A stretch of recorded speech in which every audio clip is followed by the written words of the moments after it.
Hello' everyone, নমস্কাৰ। মই বৰ্ণালী, মোৰ ইউটিউব চেনেল বৰ্ণালীজ ক্ৰিয়েশ্যনলৈ আপোনালোক সকলোকে স্বাগতম জনাইছোঁ।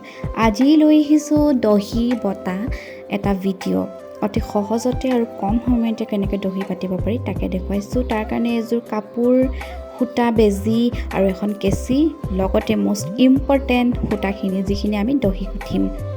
তো আপোনালোকে চাই থাকক। প্ৰথমতে আমি এনেকৈয়ে মই দেখুৱাৰ দৰে দুডালকৈ এনেকৈ দীঘল দীঘলকৈ ৰছী বান্ধি ৰাখি থ'ম। গোটেইখিনি যিমানখিনিলৈকে দহি পাতিম বুলি ভাবিছে গোটেই এটা ছাইড আপোনালোকে এনেকৈ কৰি ল'ব পাৰে, তেতিয়া সহজ হয় বা সোনকালে হয় আৰু। তো সেইকাৰণে আমি গোটেইখিনি এনেকৈ এফালৰ পৰা বান্ধি গ'লোঁ। আপোনালোকে চাই থাকক।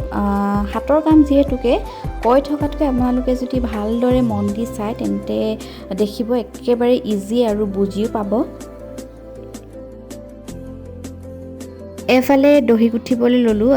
সূতাখিনি আমি কমকৈ লৈ ল'লোঁ আৰু যিহেতু এক নেচা থাকে তো সৰহকৈ থাকে। তো আপোনালোকে যিমানটো শকত কৰিব বিচাৰে সিমানটো চাইজত লৈ ল'ব, বা যিমানটো দীঘল কৰিব বিচাৰে সিমানটো চাইজতে গাঁঠি দি দিব। গাঁঠিকেইটা কেনেকৈ দিয়া হৈছে আপোনালোকে ভালদৰে মন কৰিলে নিশ্চয়কৈ বুজি পাব। মই ইয়াত অকল এবাৰ নহয় 2-3বাৰমান দেখুৱাই দিছোঁ ভালদৰে, আপোনালোকে ধৰিব পাৰিব নিশ্চয় ভালদৰে যদি মন দি চায়। যদি ভিডিঅ'টো স্কিপ নকৰাকৈ চায় তেন্তে নিশ্চয়কৈ আপোনালোকে বুজি পাব। আৰু এটা কথা কৈছোঁ, আপোনালোকে কাপোৰখনৰ ওপৰত গধুৰ বস্তু এটা ৰাখি দিব, যিকোনো বস্তু। ইয়াত আমি বাৰু বেড টেবুল এখন ৰাখি থৈছোঁ, তো তেতিয়া কৰিবলৈ ভাল হয়, বা তেনেকৈ ৰাখিলেহে কৰিব পাৰিব বাৰু। তো সেইকাৰণে আমি ভালদৰে আপোনালোকক দেখুৱাই দিছোঁ, আপোনালোকে মন দি চাই থাককচোন।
এইডোখৰ অকণমান স্পীড কৰি দিয়া হৈছে, আৰু বাকীখিনি আপোনালোকৰ ইয়াৰ আগৰখিনি অলপো এডিট কৰা নাই বা স্পীড কৰি দিয়া নাই। আপোনালোকে যাতে ভালদৰে চাব পাৰে সেয়েহে ভিডিঅ'টো অকণমান দীঘল হ'লেও তেনেকৈয়ে মই আপোনালোকক দেখুৱাইছোঁ, আৰু একেবাৰে লাহেকৈ দেখুৱাই দিছোঁ যাতে আপোনালোকে ভালদৰে শিকিব পাৰে বা ধৰিব পাৰে যে কেনেকৈ কৰিছোঁ।